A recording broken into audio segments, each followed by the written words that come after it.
माड़ी आसुछि super typhoon फुंगवांग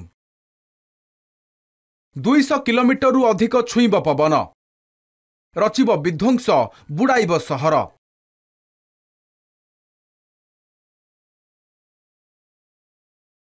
चलित वर्षर शक्तिशाली सामुद्रिक झड़ फुंगवांग फिलिपाइन्स रे हिट करिवो। ता पूर्वरु उत्तर पूर्वांचल रे देखिबाकु मिलिछि तांडव। घंटा प्रति 185 किलोमीटर बेगरे पवन बहुछि। आज राति किंबा सोमवार सकाळे आरोरा प्रदेश रे स्थलभाग छुईबार संभावना रहिछि। बात्या फिलिपाइन्स निकटवर्ती प्रशांत महासागरीय क्षेत्र रे पहुंची सारिछि। फुंगवांग स्थलभाग छुईबा बेले पवनर बेग घंटा प्रति 230 किलोमीटर रहिबो। फଳରେ 5 मीटर पर्यंत विनाशकारी जुआर आसीपारे। 200 रु 400 मिलीमीटर वर्षा कराई पारे। भूस्खलन और बन्यार आशंका रही। वर्तमान बात्या काटांडुआनेस प्रदेशर विराक सहररू प्राय 125 किलोमीटर दूर में अछि। बात्या को आखिआगे रखी विभिन्न अंचलर 10 लाख रु अधिक लोकंकु स्थानांतर करा जाइछि।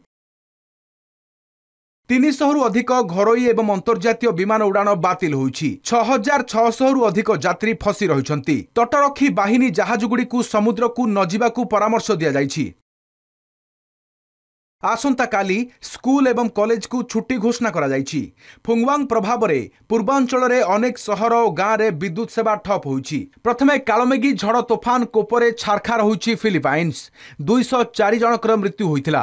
5 लाख रु अधिक लोक स्थानांतर होइतिले। फिलिपाइन्स राष्ट्रपति फर्नांडिज मार्कोस जूनियर कालगामी रे होइतिबा क्षति एवं फुंगवांग कारणरू हेबाकू थिबा संभाव्य क्षति को आखिआगर रखी देश रे जरूरी स्थिति घोषणा करिसंति। फुंगवांग हेउछि चलित वर्ष फिलिपाइन्स रे आसीथिबा 21तम झड़।